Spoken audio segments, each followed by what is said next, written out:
Good evening, everybody. Thank you very much for joining in. This side, Rahul Magan here as the CEO of Strategy Consulting LLP, and today we are going to cover a video for our YouTube channel, which is very much in the media nowadays, and credit goes to the US companies, which is cross-border hybrid financing arrangement (CBHFA).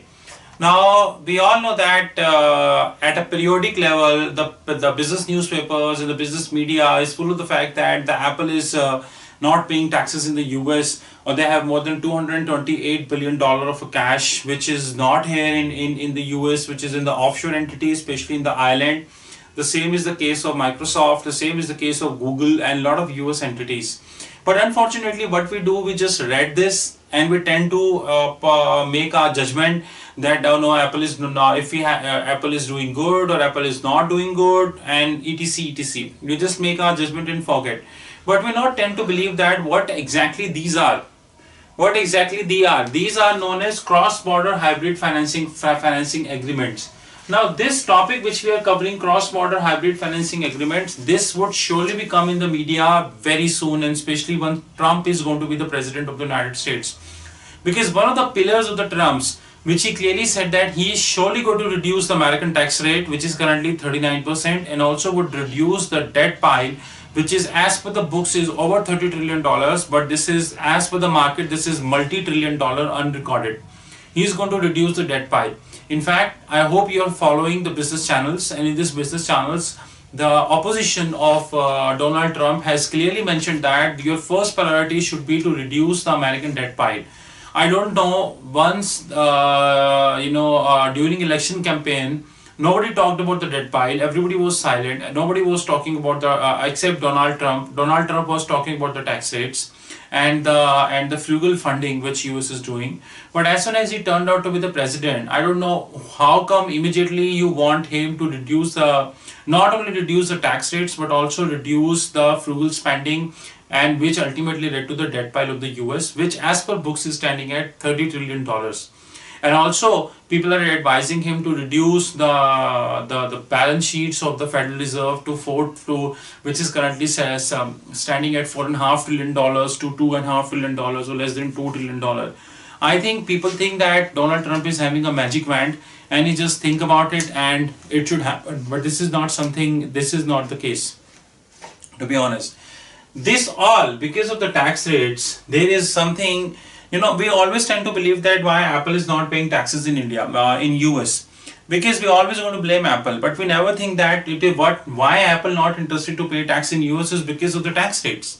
Why should I pay a tax of 39% if I can have a hybrid financing arrangement, which I can have a hybrid financing arrangement which can which can save the taxes. So what exactly is hybrid financing arrangement? And hybrid financing arrangements provides the benefit of the different tax treatment of the same financing transaction in the two countries.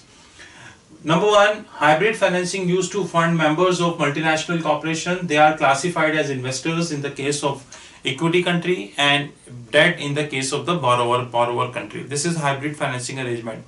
Believe me, hybrid financing is growing at a very fast pace. Even in the derivatives world, I don't think that, yes, considering India, which is very lag when it comes to derivative, but if you go to the offshore treasury centers like Singapore, Hong Kong and others, you seriously will get to know that people talking about hybrid derivatives, people talking about structured derivatives and clientele derivatives.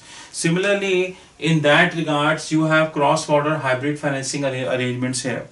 To move forward, there is in the cross-border hybrid financing arrangement, it's moved like that. I'll read a small case which my company developed for you. Now in this, the case is like that.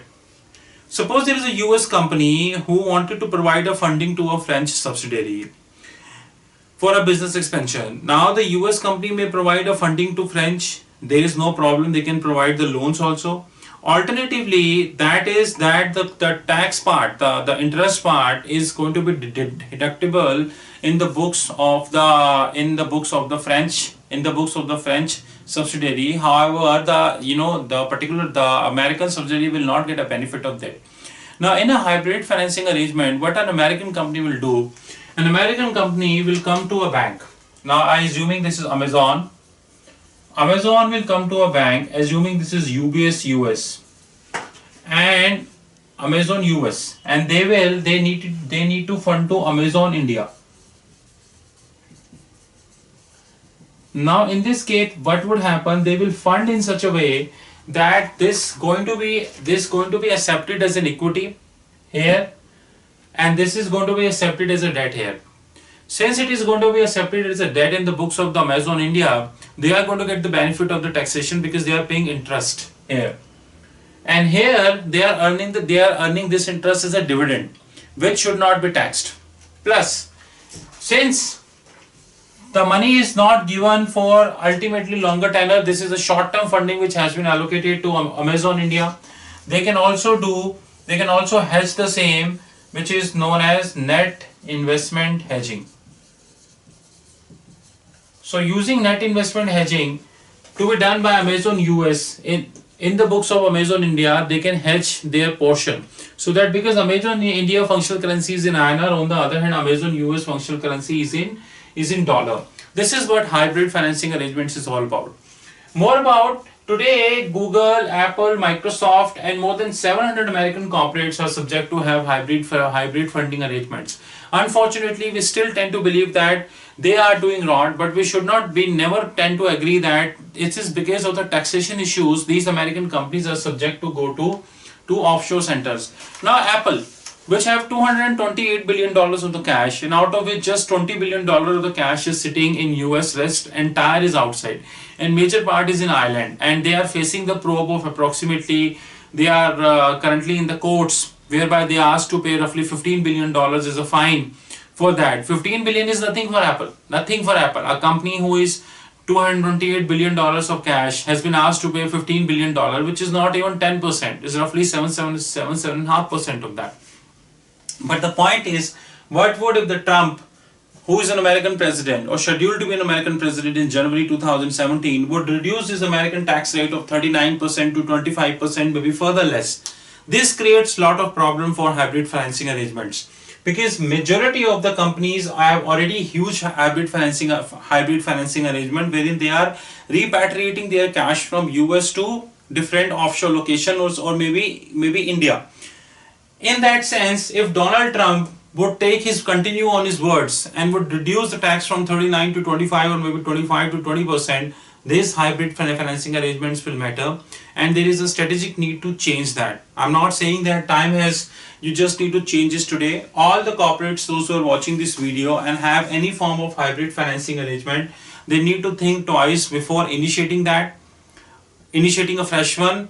Renewal of the existing in the books, like you have Amazon US and Amazon India and so on and so forth. So these things which we seriously need to consider.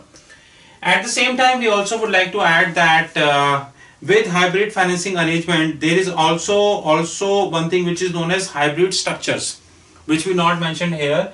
Now hybrid, there are two things. One is hybrid financing arrangement, one is hybrid structures. Unfortunately, we always talk about hybrid financing arrangements. Now, hybrid financing arrangement means the LE setup, legal entity setup is already there. One company is funding to another company and you wanted to take the benefit on the both sides. This is hybrid financing arrangement. But unfortunately, majority of the corporates do not talk, and specifically in Asia, except Singapore, they don't talk about hybrid corporations. Now, in this hybrid corporation, whenever a company like Amazon US, it is expanding in Asia, like India, Philippines, Thailand, Bangladesh, Nepal and all, they are investing a good amount of money in Asia Pacific. Now this company, rather than blindly opening a subsidiary, they will think twice, thrice, maybe several times and will create a hybrid entity. Now creation of hybrid entity would be a little costly and it is little time consuming activity, because you need to speak with your regulator and you have to take him into confidence. But believe me, if you are going to think from that perspective, that if you take hybrid entity, if you make hybrid entity rather than doing the post-mortem, which is hybrid financing arrangement, then it will not only benefit you for the near term, but would also benefit you for a longer tenor, for a big longer tenor. And this is the beauty of hybrid instrument. This is the beauty of the hybrid. Now, with this video, our endeavor is to tell you that hybrid financing and hybrid structures both matters. And today, more than 700 American corporations have hybrid financing arrangements. There are a lot of American companies who are there, a lot of Indian companies who do have hybrid arrangements. So considering the fact that, I repeat, Trump is here, and he's going to reduce the tax rate, that is for sure, and he already said that he would try and reduce the debt part of the US, that is again sure. Henceforth, in that regards, if you have a hybrid financing, please be careful before renewal. Have look at the all covenants of that, and we shall very soon coming up with a video wherein we were going to be discuss that what are the various covenants that you need to be considered while signing a hybrid financing agreement or hybrid corporations. Thank you very much for that, and here are our contacts: rahul.magan@treasuryconsulting.in, and my website is www.treasuryconsulting.in. My mobile number is 9899242978. We are very pleased to share that we launched our online academy with our webinar partner, which is WizIQ, wherein we are offering more than 13 courses, and of course we would continue to add a lot of courses over the period of the time. These courses are 100% practical and 100% software oriented. We do have the capability of variety of the financial terminals and as well as the analytics softwares. We welcome you to join these courses, and in case, and extremely cheap courses, and we are coming on the mock sets also very soon. In case you have any requirement, you have our email ID rahul.magan@treasuryconsulting.in. We thank you very much and have a great day ahead.